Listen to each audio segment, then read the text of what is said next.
Muy, pero muy buenas tardes. Los saludo con muchísimo afecto, así como los estoy viendo.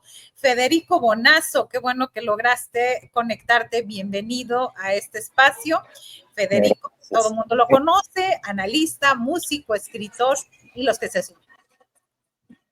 Hola, ¿cómo están? Gracias. Un saludo grande, Tere, Arturo, Marta Olivia. Díganme si la señal está bien porque estoy en un aeropuerto. Entonces, si falla, sáquenme sin piedad, no hay problema. Te escuchamos muy bien. Ojalá que así sigamos en la próxima hora. Gracias, Fede. Y bueno, vamos también, saludo a Teresa Rodríguez de la Vega, socióloga, profesora de la Facultad de Ciencias Políticas y Sociales y panelista en la Mesa Roja de Pie de Página. Bienvenida. Hola, Marta Olivia, Arturo, Federico, qué gusto en versión barbada. Sí, luego les explico por qué no me he afeitado. Hay una razón. En el postrecito platicamos. Y bueno, saludo, gracias, buenas tardes. Arturo Cano, periodista, cronista de La Jornada. Bienvenido, buenas tardes. Buenas tardes, Marta Olivia, Federico, Teresa, un gusto verlos por aquí y muchas gracias a todas las personas que nos acompañan hoy. Gracias. Y bueno, iniciamos esta mesa con el tema que a muchos no les gusta, pero es el tema. 5 días para que asuma Trump y hoy, pues Marco Rubio, al comparecer en esta comisión del Senado, pues ha dicho que no descarta Trump esta acción militar en contra de los países donde haya presencia de cárteles y sobre todo que sus acciones son comparadas a los del terrorismo como en México. Fede Bonazo, ¿qué decir al respecto? Yo les confieso que ya tengo ganas, primero, de afeitarme y segundo, de que Trump asuma de una vez por todas, de que ya sea el 20 de enero, estamos a 5 días, para cortar un poco con la cantidad de especulaciones con la que andamos, intentando anticipar lo que nos espera con la llegada de este genio de la amenaza. Que hay que recordar que muchas de las amenazas, los aranceles incluidos, ya estaban presentes en el Trump de la campaña anterior a cuando ganó la presidencia. Es decir, una cosa es el Trump de campaña y un Trump que puede seguir en campaña incluso ya cuando esté en la presidencia, y otra muy diferente es el Trump de la realidad y los hechos. Es verdad que hay una serie de elementos que nos ayudan a pensar o nos animan a pensar que Trump en esta ocasión viene reloaded, o sea, viene recargado, viene con mucho más poder, sobre todo porque tiene el apoyo del Congreso y aparte ha hecho una alianza con el corporativismo más codicioso y más peligroso, porque un tipo como Elon Musk o Zuckerberg, que han cambiado sus posturas que en algún momento fueron antitrumpistas, hoy son parte orgánica de ese mismo proyecto, y ese proyecto en sí hay que ver de qué se trata, de cómo van a llevar a cabo una serie de alianzas entre el corporativismo más cerrado y más violento y más confesamente dispuesto a ir por los recursos allí donde los haya en el mundo, y lo que se va a convertir el Estado en los Estados Unidos. Un tipo convicto, un personaje que hay que ver cómo ha producido también la renuncia del fiscal Smith, que hace muy poco renunció, pero que por lo menos está orgulloso, según él nos ha dicho públicamente al mundo, de haber logrado imputar y encontrar cargos muy importantes, sobre todo lo que se refiere a la participación de Trump en el asalto al Capitolio años atrás, que es, digamos, uno de los golpes de Estado, si no el más importante o el único que ha vivido, o intento de golpe de Estado que ha vivido la democracia estadounidense. Es decir, este convicto va a asumir en una ceremonia acompañado por Milei, Meloni, Orbán y todo el club de la ultraderecha mundial, va a asumir el mando de la primera potencia mundial. Por eso digo, esperemos ya en 5 o 10 días, sabremos qué tanto el Trump de campaña se convierte o cumple las amenazas ya siendo presidente. Gracias, Fede Bonazo. Tere Rodríguez de la Vega, ¿cómo pensábamos y decíamos, es una amenaza, se está gritoneando, está diciendo esto? Sin embargo, ya hoy en esta confirmación de Marco Rubio, ya ha elevado el tono y estamos hablando de que será, o ya fue ratificado como secretario de Estado. ¿Seguimos? ¿Cuál es la ruta a seguir por parte de México o cómo tomar este tipo de declaraciones? Pues creo que la ruta que ha seguido el gobierno de México hasta ahorita es adecuada, Marta. Creo que por un lado hay una estrategia comunicativa muy puntual de reforzamiento del consenso nacionalista interno como para enfrentar esta no solo perorata, sino la eventual aplicación y concreción de estas políticas de Trump.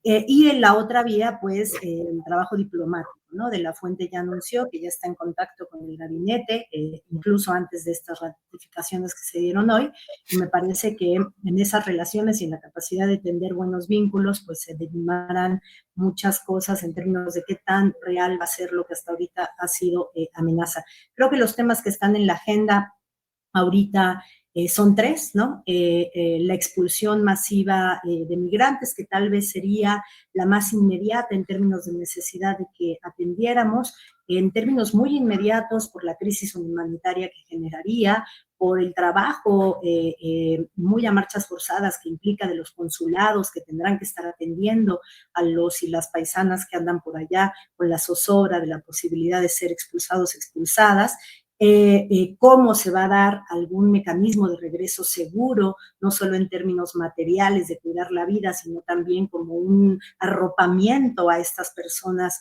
que serían deportadas, y más a mediano o largo plazo, pues los programas de apoyo a las familias, a los núcleos familiares que dependen profundamente de las remesas de sus familiares del otro lado de la frontera, así como el control de daños en términos del impacto económico más en general.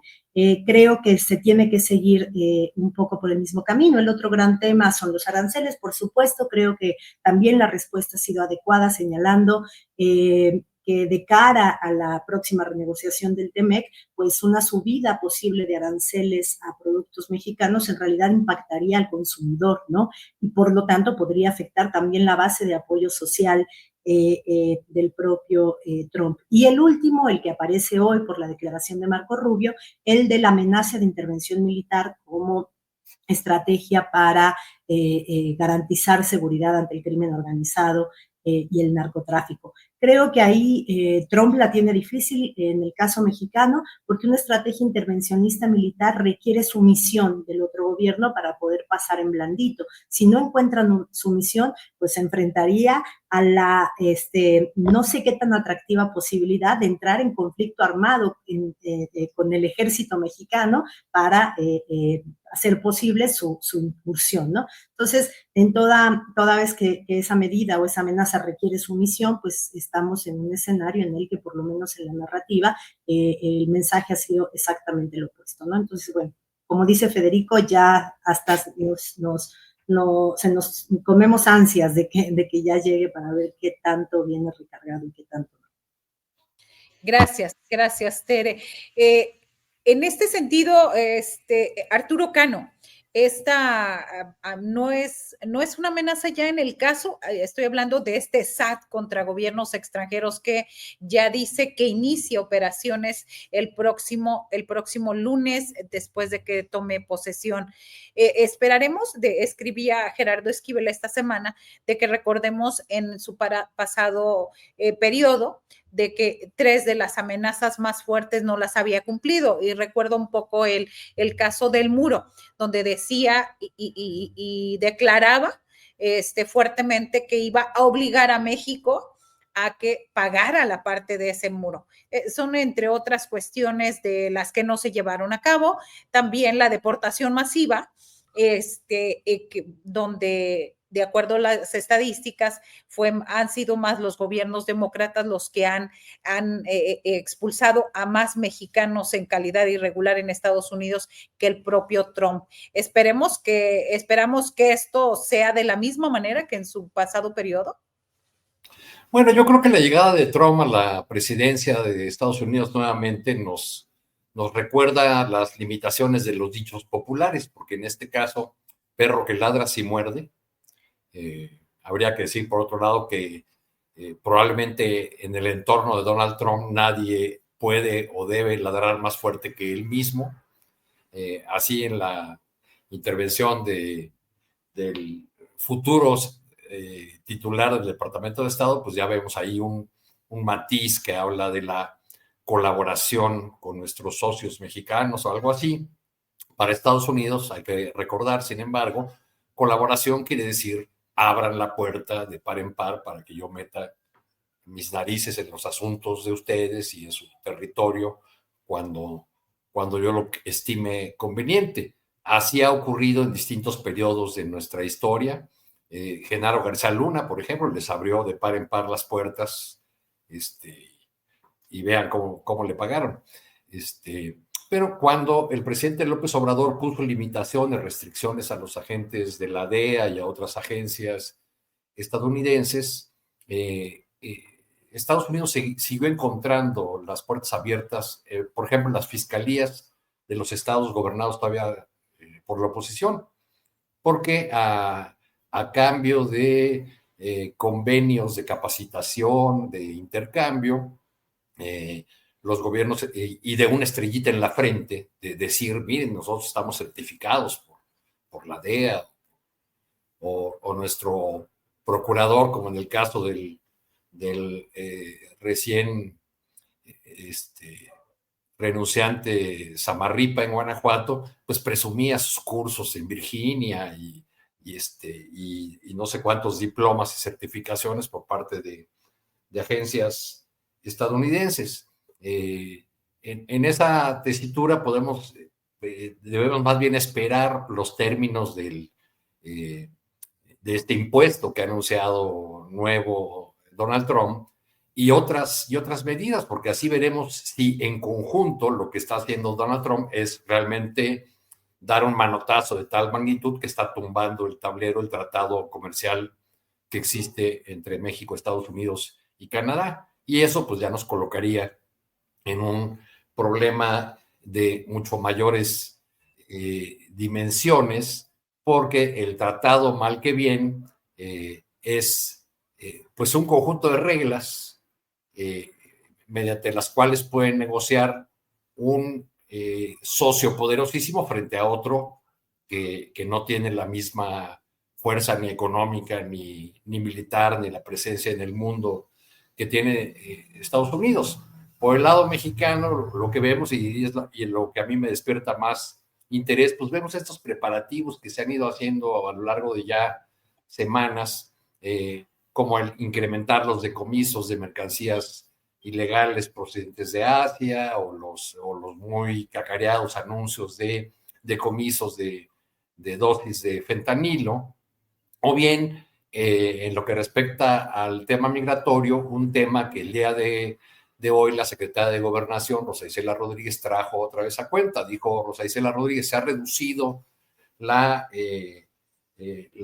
presencia migratoria o el flujo migratorio 76% en la frontera México-Estados Unidos. El dato no es nuevo, lo había dado desde el mes de noviembre el canciller Juan Ramón de la Fuente, a partir de cifras de la oficina del ICE, de la oficina correspondiente de Estados Unidos, que hace esos cálculos según el número, le llaman ellos, de encuentros que ocurren en la frontera, es decir, de detenciones de migrantes en la franja fronteriza. 76%. Qué importante esa reducción. Y eso, ¿de dónde viene esa reducción? Pues viene del trabajo que está haciendo México de contención migratoria. Porque no encontré los datos para todo el año, pero tengo aquí a la vista los datos de enero a junio de 2024. El flujo de migrantes que pasaron por territorio mexicano en ese primer semestre, el 24, creció 193%. ¿Cómo explicarnos entonces una reducción de 76% en la frontera norte? Pues simple, porque México ha hecho el trabajo de contención de traer a los migrantes en una suerte de carrusel, de echarlos hacia el sur cuando ya lograron avanzar en territorio mexicano, y por eso tenemos presencia muy importante de distintas comunidades migrantes en estados del sur o en otras regiones del país, porque el interés de Estados Unidos es no tener esas imágenes de los migrantes agolpados en el muro, agrupados agolpados allá en la frontera norte. Y eso con la colaboración mexicana y con ese trabajo que ha hecho México desde que ocurrieron las primeras amenazas de Trump, aquellas de los aranceles en su primer mandato, pues México ha adoptado esa política de contención migratoria. Bien, gracias, Arturo. Fede Bonazo, ayer se presentó el Plan México, donde hacen un gran bloque los empresarios de México con la presidenta Claudia Sheinbaum. ¿Cómo ves tú esta alianza del gobierno con estos sectores, ahora con los empresarios? Se ha criticado y se ha dicho que faltaron los trabajadores y que hay temas todavía pendientes por resolver. En lo general, ¿cuál es tu visión al respecto? A ver, un par de cosas. Primero, de orden general, llama mucho la atención cómo puede ser que una suba mínima en el salario o una jornada menos extenuante de trabajo en este mundo produzca semejante sacudida o tenga tanto peso político y que eso signifique penosas conversaciones y negociaciones entre gobiernos y empresas. ¿Cómo puede ser que estos tipos que ganan tanto por comprarse una tercera mansión estén peleando todavía si el trabajador debe trabajar 40 horas, 48 horas? Si uno lo ve desde el punto de vista moral, es nauseabundo, ¿no? ¿Cómo es que hemos estructurado un mundo en el cual esta negociación puede descarrilar gobiernos enteros o fuerza a administraciones a hacer este tipo de maniobras como la que ha hecho Claudia ahora? No hay que olvidar que Altagracia Gómez también en su alocución ante los empresarios hablaba, no se olviden del trabajador mexicano, es decir, está mencionada lo de el progreso, pero con redistribución, y sin embargo, seguimos en este tire y aflojo con un empresariado que cada día gana más y cada día quiere más. Desde ese punto de vista, bueno, resulta como desopilante, absurdo, que no se puedan conquistar ciertas prestaciones laborales o subas de salarios elementales que cuánto realmente impactarían en lo que ganan estas gigantescas empresas. Aún así, creo, y lo dice todo el mundo, no es una cosa demasiado fina la que voy a comentar ahora, pero bueno, es evidente que el actor empresarial es un actor fundamental en el tema de la gobernabilidad y todas las señales buenas que se le puedan dar podrían abonar a que cierto proyecto de redistribución o de justicia social navegara un poquito más digamos, prósperamente o que tuviera un poquito más de posibilidades de conquistar algunos espacios si, en vez de ir a una confrontación directa con los empresarios, intenta seducirlos. La clave es el crecimiento del PIB per cápita, me parece a mí, como han comentado varios analistas que entienden la economía, como es el caso de Mario Campa, que dice, bueno, mucho más que convertirnos en parte del club de las 10 economías mundiales, convirtámonos en el club de las 20 o 30 economías que tienen mejor distribución de la riqueza, que tienen mejor PIB per cápita. Eso está poco mencionado en el Plan México hasta ahora o en la comunicación de ese plan. Y por supuesto que nos gustaría ver una alianza con los sindicatos y con los representantes de la clase trabajadora y que esto no solo significara siempre estos guiños y gestos con los ultramillonarios. También hay una razón diplomática geopolítica detrás de este anuncio tan pomposo y tan ambicioso del Plan México, que es darle a Trump señales de que en la sustitución de inversiones y en otras maniobras se va a desestimar un poco el comercio con Asia para privilegiar el comercio con los Estados Unidos y que se vea tranquilo con el tema de los aranceles u otras medidas más restrictivas. Es este tira-afloje del mundo moderno en el cual la clase trabajadora conquista un poquito con un gobierno de signo popular, pero rápidamente los empresarios imponen su agenda de manera silenciosa, porque una cosa es lo que se negocia a la luz de los medios públicos y otra muy diferente son esas negociaciones que, por supuesto, aunque sean tácitas, aunque se digan con subterfugios, aunque no se expliciten, también deben estar debajo de la mesa. Ojalá se pudiera cumplir un plan de acuerdo con un empresariado que realmente ganara en conciencia social y cediera un poco en las ganancias y estuviera dispuesto también como pedía Altagracia Gómez el día de ayer, a considerar al trabajador mexicano. Veremos qué sucede en el futuro con este plan, si es solamente una gran, digamos, propuesta o un ensayo más teatral que otra cosa, o si tiene efectos concretos sobre la economía y sobre el bienestar de la clase trabajadora, sobre todo. Gracias, Federico Bonazo. Tere Rodríguez de la Vega, el Plan México, hay diferentes comentarios al respecto, por ejemplo, que los Claudios se dividen, González Laporte lo celebra mientras su hijo lo critica, Salinas Pliego responde de forma inusual al Plan México, dice estoy de acuerdo, y bueno, ¿qué sigue? ¿Cómo interpretar todos estos personajes alrededor de este pues tan ambicioso Plan México? Bueno, primero señalar que Claudia ha sido muy insistente en que presidenta se escribe con A, pero quedó clarísimo en el Museo de Antropología que empresariado se escribe con una O en negrita, subrayada, resaltada, muy grandota. Y eso pues habla de dinámicas todavía imperantes en el propio esquema de la reproducción de ganancia y la competencia interna ahí en ese rubro, ¿no? Por otro lado, me parece que es como interesante pensar al Plan México, uno, en términos muy estratégicos, como además de la medida económica en sí, y esta idea de desarrollo muy centrado en el desarrollo del empresariado local, pero también me parece que hay como un gesto político, para lo cual sí es interesante esta ruptura de los Claudios, un gesto político de que gran parte del empresariado mexicano no va a caer en el golpeteo de la derecha. Y eso no es poca cosa porque el comportamiento golpista del poder económico en toda la región, debería hacernos pensar lo importante que es lanzar el mensaje de que es una minoría la del empresariado que está completamente articulado con el golpeteo mediático, pero también judicial de la derecha mexicana, ¿no?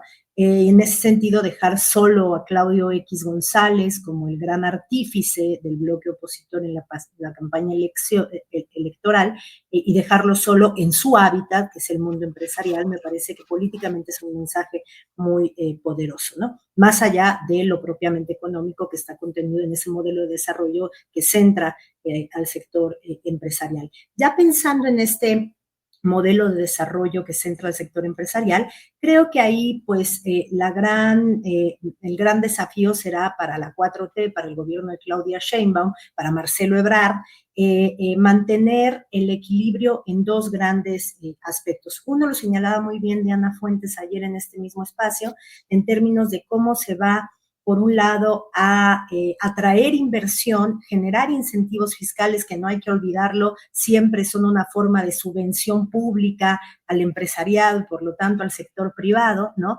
En un país además donde todavía hay mucha resistencia a hablar de una reforma fiscal progresiva, pero bueno, siempre que se habla de atraer inversión, pues hay que pensar cómo eso convive con la posibilidad de respetar ciertos principios progresistas, no solo en el plano del cuidado de los derechos laborales en un país cuyo empresariado, como ayer también lo decía muy bien Arnoldo, está acostumbrado a violar sistemáticamente los derechos laborales, ¿no? Entonces, temas como la recuperación del salario, que apenas va encaminada, resarciendo años y años y décadas de atraso, la discusión sobre la semana laboral de 40 horas, la relación con los gremios, con los sindicatos, con los gremios organizados. Todavía no se ve el sello político del segundo piso de la cuarta transformación en su relación con los trabajadores y las trabajadoras organizadas en sindicatos, corporativos e independientes. Todavía no hay como un quiebre que nos diga cuál va a ser el sello político de Claudia, pero no solo, también todo lo que va a tener con litigios laborales precisos y estratégicos, ¿no? cómo va a actuar las entidades, las instancias de conciliación, los órganos de conciliación ante litigios que emprendan trabajadores y trabajadoras organizados contra la violación de derechos en una política que está intentando incentivar al empresariado local y atraer inversiones. Y el otro gran equilibrio, bueno, y eso es solo lo laboral, ¿no? También está lo ambiental, que es otro grandísimo tema. Y el otro gran equilibrio tiene que ver, lo señalaba ayer también Diana, en términos de cómo hacer convivir el fortalecimiento de un empresariado nacional con la atracción de inversión extranjera que puede meter en jaque a cierto tipo de ciertos rubros de empresariado local que podrían ver afectado su campo casi o más o menos exclusivo de una competencia más o menos ya asentada en el territorio, ¿no? Entonces me parece que, bueno, apenas está delineado como uno de los más importantes rieles por donde correrá la política económica de la Cuarta Transformación, pero eso, sin una política laboral progresiva decidida, sin una voluntad de discutir siquiera una reforma fiscal, pues en realidad habrá que pensar cómo a la larga no está edulcorando un poco el tinte popular y desneoliberalizante de la Cuarta Transformación. Gracias, Tere Rodríguez de la Vega. Arturo Cano, si bien los ejes rectores o las claves del Plan México son rápidamente creación de empleos bien remunerados y calificados, apoyo a oficios, profesiones y emprendimientos, promoción del comercio justo y reciprocidad internacional, fortalecimiento de las cadenas de valor y capacitación y mejora del estándar de vida de los jóvenes. Esto son las claves en general. Y bueno, acerca de esta discusión, digamos, adicionalmente, la polémica en las redes en las últimas horas ha sido como esta coordinadora del Consejo Asesor Empresarial, Altagracia Gómez Sierra, pues ella llama a consumir en México, llama a los empresarios a comprometerse, y ella luce un elegante abrigo marca italiana Miu Miu de 58,000 pesos. Y ha atraído pues muchísimo la atención. ¿Cómo nos distraen estas cosas en un plan importante y esencial en nuestro país, Arturo? ¿Cómo nos ocupa que una millonaria se vista como millonaria, no? Digamos, porque ella lo es. Creo que de las lecturas del Plan México tenemos dos extremos, para ponerlo de una manera maniquea o simplista. Por un lado, los que ven una prolongación que sigue a pie juntillas las recetas del modelo que ha funcionado hasta ahora, del modelo neoliberal. No estoy aquí discutiendo si ha funcionado bien para las mayorías. Lo que estoy diciendo es que es el modelo que ha funcionado en las últimas décadas en nuestro país, y este plan, en términos generales, pues no toca ninguno de los ejes de este modelo, salvo en lo que hace a dos aspectos. Uno, el planteamiento de que los empleos que se creen con este modelo que propone Claudia Sheinbaum de prosperidad compartida deben ser empleos bien remunerados, que nunca más en México debe aportar lo que aportó en el Tratado de Libre Comercio original de 94, que era la mano de obra barata, sino que debe haber beneficios compartidos. Hay un sector que celebra la relocalización, que pone por ahí la crítica de a lo mejor la reforma judicial entorpece eso, porque la certidumbre jurídica, ya sabemos que cuando desde el lado del empresariado se dice certidumbre jurídica, lo que están diciendo en realidad es queremos hacer lo que nos dé la gana y no respetar derechos laborales, ni leyes ambientales, ni nada por el estilo. Y en el otro extremo están los que ven en algunos aspectos del plan un retorno a, uy, qué miedo, el populismo de Luis Echeverría, sobre todo con planteamientos como el que habla de sustituir importaciones, de la fabricación de productos nacionales. Yo creo que aunque ya no es Trump el tema en este segmento, pues finalmente estamos hablando otra vez de Trump, porque en buena medida este plan y el momento en que se anuncia pues responde a estas presiones económicas y a las amenazas que está haciendo Donald Trump sobre el modelo de libre comercio, el modelo que dio lugar al tratado. Cuando Trump dice, ese tratado débil que nada más ha perjudicado a Estados Unidos, vamos a terminar con eso, pues de este lado hay un atrincheramiento en ese modelo y un gobierno progresista que tiene la contradicción de defender un instrumento que viene pues de la época neoliberal, ¿no? Porque es el instrumento que nos permite tener, mal que bien, algunas reglas en un terreno muy disparejo, que es el terreno de la disputa o de las amenazas de Donald Trump. Entonces, me parece plausible que haya elementos como, o esta insistencia, que además tampoco es nueva en el discurso de Claudia Sheinbaum, en el hecho de que la prosperidad debe ser compartida y que los salarios de los trabajadores mexicanos en este esquema de las cadenas productivas y nuevas cadenas, en fin, no deben ser nuevamente un elemento que permita la competitividad, sino que debe haber mejores salarios de este lado también. Gracias, gracias Arturo. Y bueno, acerca, nada más un subrayado acá por los comentarios que hay al respecto de esto, es el mensaje de Altagracia Gómez Sierra, donde dice que consumamos lo local, apoyemos las economías locales, los emprendimientos locales y mexicanos, y bueno, cada quien es libre de ponerse lo que quiera, pero si estás en congruencia en un discurso de consumir lo local y traer aunque cueste 5 pesos o 2 pesos, algo extranjero, es lo que se le criticó, y lo alto de 2.750 euros. Y bueno, nos vamos, ¿alguna precisión al respecto? Continuamos con el siguiente tema. ¿En qué se gastarían ustedes 2.750 euros? Me quedé pensando en esa cifra. Que depende. Yo tengo varias cosas, sí, pero en un vestido no. Un abrigo, Tere. En adelantarle un poquito a la tarjeta ahorcada, yo creo. Yo en mensualidades de mi casa que le es hipotecada. Claro, eso está bien. Arturo nomás soltó la pregunta, pero no dijo. Arturo, ¿en qué? No, pues en unas vacaciones, yo creo, ¿no? No, pero eso está bueno. Es muy curioso cómo el debate nacional de pronto deriva hacia esos aspectos, ¿no? Como cada vez que suben alguna foto de una figura de la 4T comiendo en algún restaurante de Polanco o en algún restaurante que les parece inalcanzable de la Condesa y llueven pues no, yo no diría ya las críticas, ¿no? Porque son realmente ataques muy viscerales, muy nacidos de un desprecio de clase muy que debería llevar a examinarse a esas personas que los lanzan, ¿no? Pero en fin. Claro.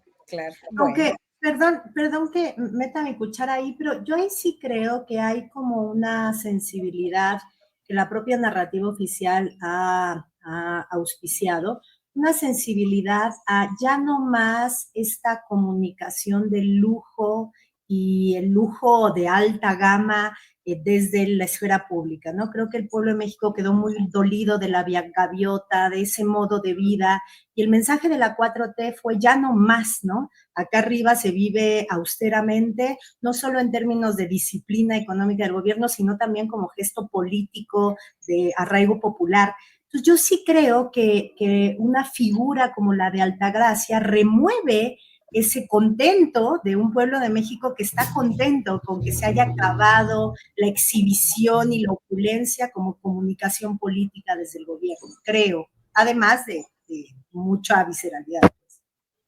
Y en ese sentido habría habido un retroceso, ¿no? Con este vestido de lujo, ¿no? Sí, son detalles que uno no, la verdad, asombra, ¿no? ¿Cómo puede ser que no haya un poquitito de sensibilidad al respecto? Pero bueno. Y para cerrar, bueno, en ese sentido, mi comentario es, los vestidos que utiliza la presidenta son tejidos bordados a mano son hermosísimos, perdón, ahora sí el anuncio, no sé quién se los haga, pero tanto en la toma de posesión como su evento, así, y a mí me parece congruente, o sea, en ese sentido estoy hablando de congruencia y demás, pero bueno, cerremos con eso antes de que el chat se vuelva a encender más, sobre todo con estos temas que y reitero, cada quien es libre de ponerse y hacerse lo que quiera. Alguien comentaba en el chat, quiero comprarme un vestido de cumpleaños y no bajan de 4,500 pesos. Yo digo, ay, es la mitad de mi hipoteca, ¿no? Pero bueno, cada quien y las formas, todo se respeta. Y bueno, el otro tema, vamos con el tema de estas noticias de esta ola de inseguridad que se está dando en algunas partes del país. En Tabasco, por ejemplo, que ha sido nota desde el pasado, desde hace mes y medio más o menos, que ha arreciado. Ahí se llevan contabilizados 52 homicidios en 14 días. En Morelos hubo 5 asesinados de una planilla en el municipio de Huitzilac, y en Oaxaca hay 14 jóvenes desaparecidos que iban a Puerto Escondido. Han acusado ya que hay presiones para que no haya denuncias, así que oficialmente solo hay 7 denuncias. Y en este sentido, Fede Bonazo, ¿quiénes mueven los hilos de la seguridad en México? ¿Quiénes están interesados en desestabilizar? ¿Y qué es lo que está pasando en este momento? ¿Quiénes? No lo sabemos a ciencia cierta, sabemos todo lo que es el reclutamiento de parte del crimen organizado y cómo opera también con absoluta prepotencia e impunidad en tantas partes del territorio y se permite, si le molesta a alguien, asesinarlo, o si le gusta a alguien secuestrarla. Eso lo sabemos. Lo que deberíamos preguntarnos un poco de parte del Estado, ¿qué respuesta tenemos? Es parte, por ejemplo, el tema de la desaparición. No hablo solo de la desaparición forzada, que compete, por supuesto, a la responsabilidad del Estado. Me refiero a la desaparición en general. Es parte, no la vemos integrada en la estrategia de seguridad. Se habla de crímenes de alto impacto, pero ahí no está la desaparición, por ejemplo, está el homicidio doloso, está el secuestro, entiendo, el robo con violencia, el feminicidio, pero ¿dónde está la desaparición? Que es uno de los daños, de los crímenes que más laceran a la sociedad. Es muy difícil de concebir una situación más desesperante para un familiar que tener a alguien desaparecido. Y sin embargo, no parece que haya una estrategia de prevención, más allá de un par de declaraciones, pero integral y puesta sobre la mesa para que sea parte de la estrategia de seguridad el tema de las desapariciones y no solo tenga que ver con la agenda de los derechos humanos, sino que tenga también que ver con la agenda de la seguridad. Que se haga, por ejemplo, un estudio de qué tipo de gente desaparece, cuándo, en qué lugar, bajo qué circunstancias, es decir, que se haga un estudio de riesgo, que se comience a entender con un poquito más de voluntad de lo que hasta ahora han tenido las fiscalías y las comisiones de búsqueda, el fenómeno, porque repito, me parece, por supuesto, junto con el asesinato, el feminicidio y otros crímenes espantosos, pero particularmente el de la desaparición me parece de una enorme crueldad porque se perpetúa en el tiempo muchísimo, lastimando a todos aquellos que no saben el destino de sus seres queridos. Y allí nos gustaría, creo yo, como ciudadanos, ver de parte del Estado una estrategia mucho más agresiva, mejor planteada, que se den muchos más recursos a las fiscalías especiales, a las comisiones de búsqueda, que se haga una coordinación con peritos, si es necesario traer de otros lados, pues traerlos.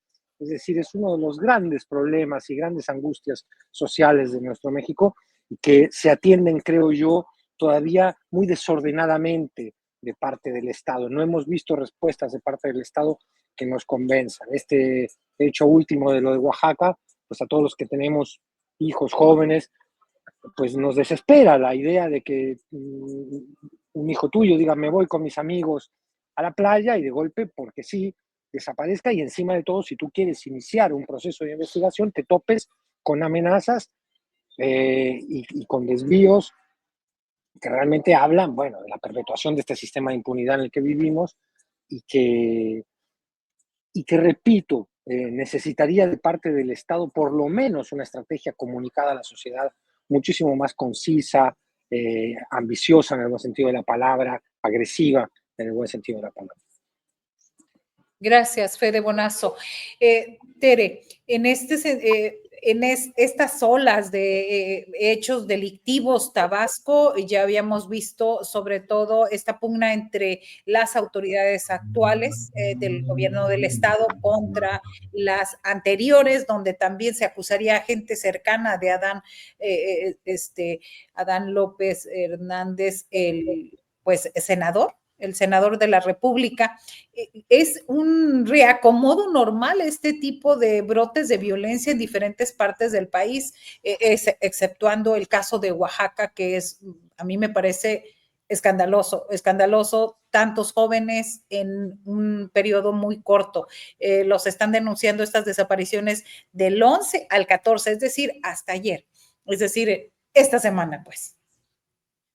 Yo creo que hay un componente de descomposición al que me parece que las cuentas alegres del tejido social y del grado de infiltración del crimen organizado en las estructuras locales de gobierno, a bastante gran escala, no solo en lo local, que las cuentas alegres de los primeros 100 días no están nombrando y no están tomando con suficiente seriedad desde mi punto de vista. Creo que cada lugar tiene como su situación muy, muy peculiar. Por ejemplo, creo que lo que ha venido sucediendo en Huitzilac ya data, y no solo en Huitzilac, sino en toda como la franja que va de Huitzilac hacia Zempoala, digamos, ¿no? De Morelos hacia el Estado de México, por allá arriba en el sur de la Ciudad de México, data de un proceso muy lento y muy sostenido de descomposición que no ha sido suficientemente atendido, si no es por la vía de la presencia policíaca cada vez mayor. Una presencia policíaca que si bien no ha sido de abrir fuego irrestrictamente e indiscriminadamente, sí ha generado un ambiente ya absolutamente de militarización de la vida cotidiana que los habitantes y las habitantes de Huitzilac testimonian, ¿no? La Guardia Nacional cuidando mercados, escuelas, intentando hacer como que la vida cotidiana concurra con normalidad ante un estado de descomposición que no se ha podido como quitar o que no se ha podido atender de raíz, ¿no? La estrategia con la que se ha respondido, la nota, más allá de este caso dramático de Oaxaca, pero la nota fue despliegue militar con muchos efectivos en Tabasco y Morelos. Creo que eso en términos como inmediatos impactará en una más o menos relativa tranquilidad, pero hay que ver qué tan a largo plazo. Y además, generalmente, pues la mayor presencia de cuerpos de seguridad militarizados, pues también genera un caldo de cultivo para la violación de derechos humanos y para situaciones como las lamentabilísimas e indignantes casos de daños colaterales, que siempre que hay presencia militar exacerbada, empiezan a suceder, ¿no? Entonces, bueno, creo que en estados como Tabasco, como Morelos, en los que a la estrategia militar se supone se está intentando complementarla con una estrategia de inteligencia y de desmantelamiento de la infiltración del crimen organizado al órgano local de gobierno, pues el gran desafío es que eso generará escándalos de corrupción y de infiltración en cuadros políticos de Morena y de la 4T, ¿no? Porque son estados gobernados por la Cuarta Transformación, ¿no? Y eso empezará a salir. Y ahí es donde uno no puede no pensar que va a haber también la intención de actores políticos y económicos de inyectar más desestabilización que pueda generar un clima de crisis, de corrupción e infiltración en cuadros importantes de los gobiernos locales de los estados gobernados por Morena. Gracias, Tere Rodríguez de la Vega. Arturo Cano, ¿qué hacer? Yo recuerdo hace tiempo, hace muchos años, 2005, antes de que se generalizara la violencia en el país, que había quienes decían un diputado federal, por cierto, decía, sabemos que trabajan, sabemos que son del crimen organizado, pero pues nosotros lo que les pedimos es que se vayan por la orillita, que no afecten a la población en general, que sigan su desmán. Era el diputado federal Humberto Martínez de la Cruz, de Tamaulipas, de San Fernando, por cierto. Entonces él decía, hagan lo que hagan. ¿Cuál sería la solución en estos momentos, a muchos años de distancia, pero la solución a una estrategia clara en el área de seguridad? Bueno, lo que sugería aquel diputado funcionaría en caso de que los grupos delincuenciales siguieran siendo de narcotraficantes solamente. Y hace mucho tiempo que los grupos delincuenciales que tienen fuerte presencia en muchas zonas del país, pues tienen múltiples negocios, entre ellos la extorsión, el secuestro, el cobro de cuotas de derechos de piso, etcétera. Entonces, pues ya es muy difícil pedirles que se vayan por la orillita, porque ya no solamente es que se dediquen al trasiego de mercancías ilícitas, sino que viven precisamente de imponer su ley, de imponer el terror en ciertas zonas. Y lo digo por el caso de Oaxaca, porque a mí me recuerda que en 2010, por ahí de septiembre, desaparecieron 20 hombres que habían ido de vacaciones a Acapulco, ¿no? Su error, su delito fue pues que viajaron de Morelia a Acapulco y traían placas de Michoacán. Entonces el grupo que dominaba entonces el puerto guerrerense, pues creyó que era una incursión, porque eran puros hombres los que viajaban, creyó que era una incursión de la familia michoacana y pues los capturó a todos y los mató. Tiempo después fueron encontrados los cuerpos en una fosa clandestina, y tiempo después también el jefe de ese grupo delincuencial, que era un sucesor de aquel conocido como la Barbie, declaró que los habían matado por error, porque habían creído que eran rivales que estaban llegando a tomar la plaza. Ese puede ser el caso de los jóvenes desaparecidos ahora en Oaxaca, porque cualquier persona que hable con un oaxaqueño informado sabe que la situación más difícil en aquella entidad pues se da precisamente en la costa, donde hay zonas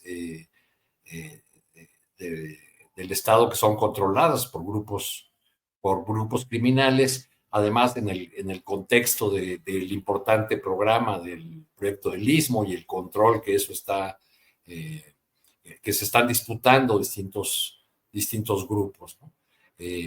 Creo que desde la misma campaña electoral, la presidenta Claudia Sheinbaum ha repetido una y otra vez los ejes de su estrategia de seguridad, pero que los frentes son tantos que es difícil que la echen a andar, sobre todo si uno de sus componentes, que es esencial en la estrategia que ha dicho la presidenta desde que era candidata, ha hablado de la coordinación y la colaboración entre entidades y niveles de gobierno. ¿Cómo se puede dar esa colaboración en una entidad como Chiapas, donde el nuevo gobernador, a su llegada, crea un grupo con suprapoderes y que ha encontrado fosas clandestinas y que se ha dedicado en parte a desmantelar redes de apoyo de las policías municipales a grupos criminales? ¿Cómo combatir o cómo lograr la colaboración cuando hay una gran desconfianza de las corporaciones federales hacia los cuerpos estatales o municipales de seguridad? O cuando el mismo gobernador de Tabasco dice, pues todos sabemos quién era el jefe de la barredora, refiriéndose a jefes policíacos del anterior gobierno y a una situación que le dejaron ahí heredada un señor Merino, que estuvo en calidad de representante del gobernador real, que era el ahora senador Adán Augusto López.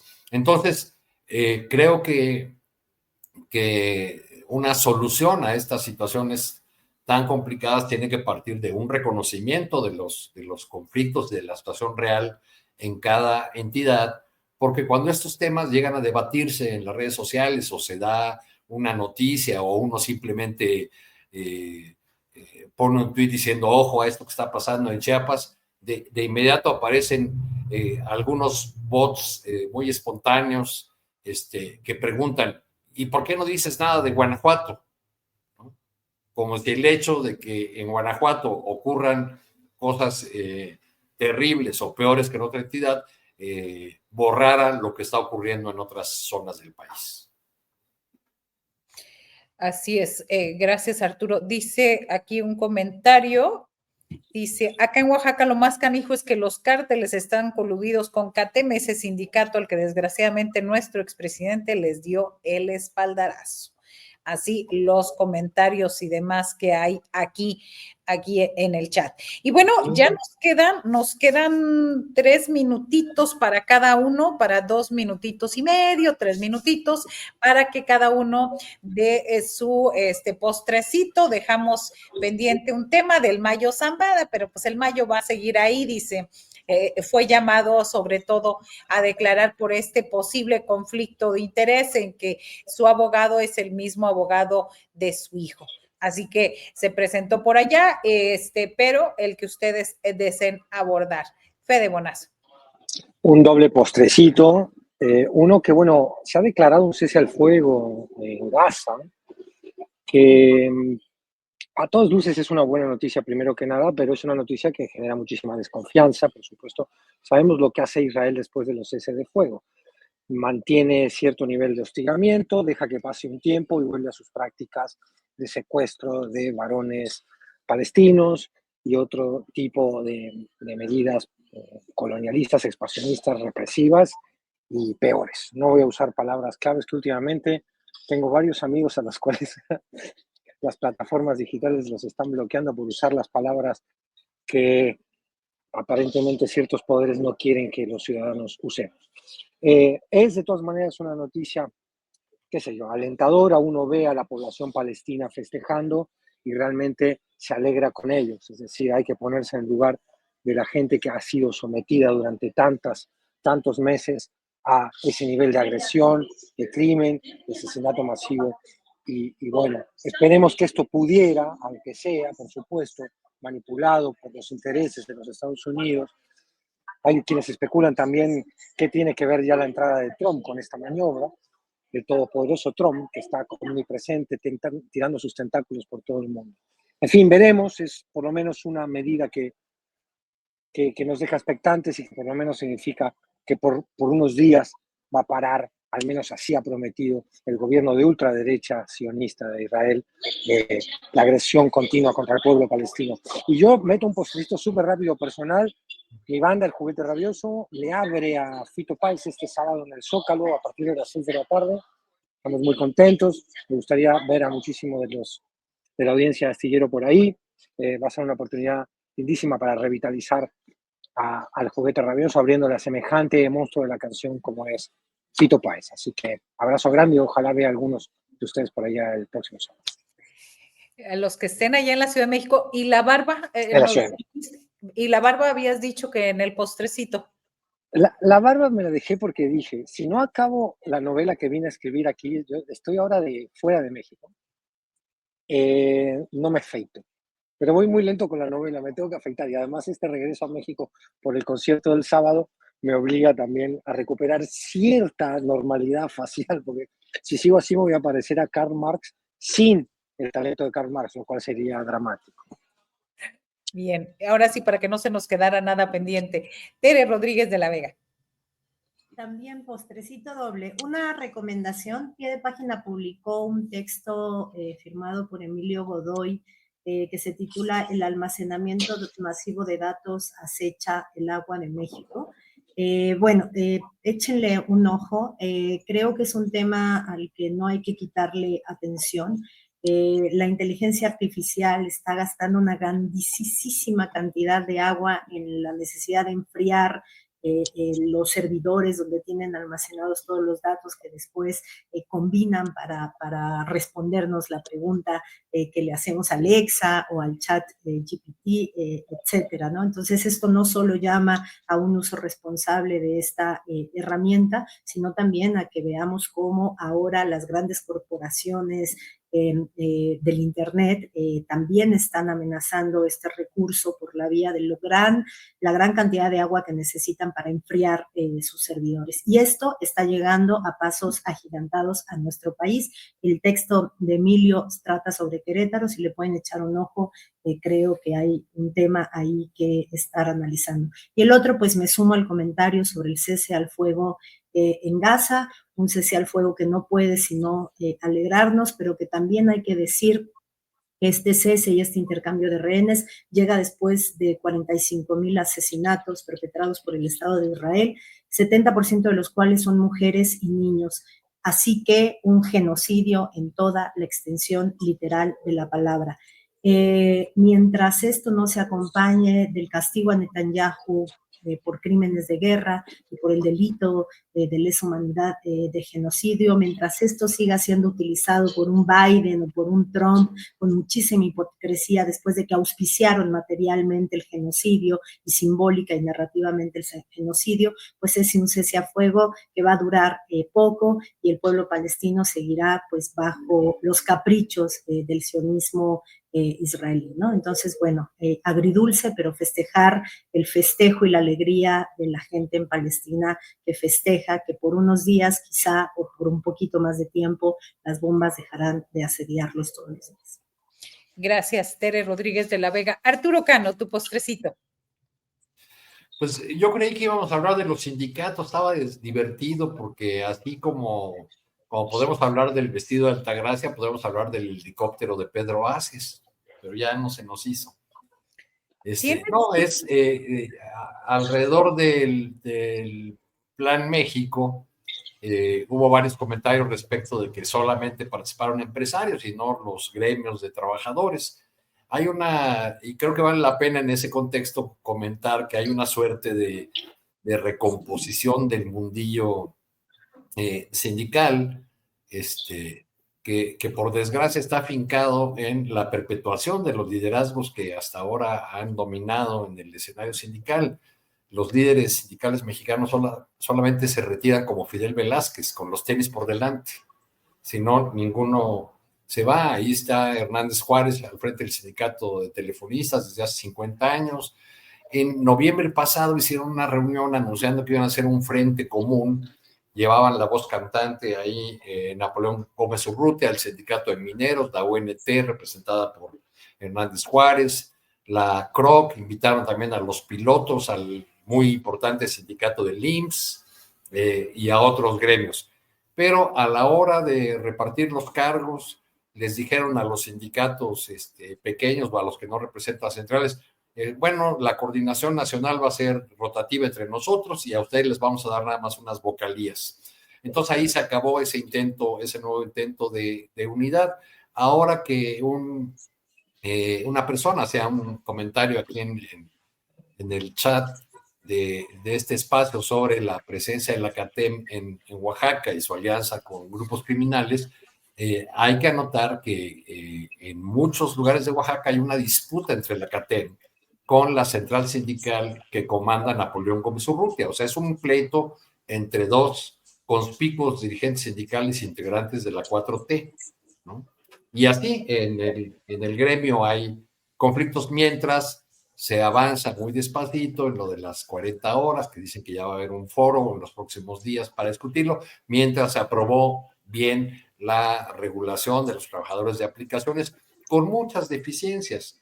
Fíjense una, por ejemplo, el trabajador, el que maneja la moto para llevarte la comida a tu casa o cualquier mercancía, está asegurado contra accidentes solamente durante el tiempo efectivo que dure desde que recibe la orden y la acepta hasta que entrega la mercancía. El resto del tiempo no. Si de aceptar un pedido al otro no tiene un espacio, un lapso, y en ese momento le ocurre un accidente en la moto, pues no tenía seguro en ese momento. Es una sola de las muchas deficiencias de estas leyes que favorecen en lo general a los trabajadores, pero que dejan siempre el diablito en los detalles.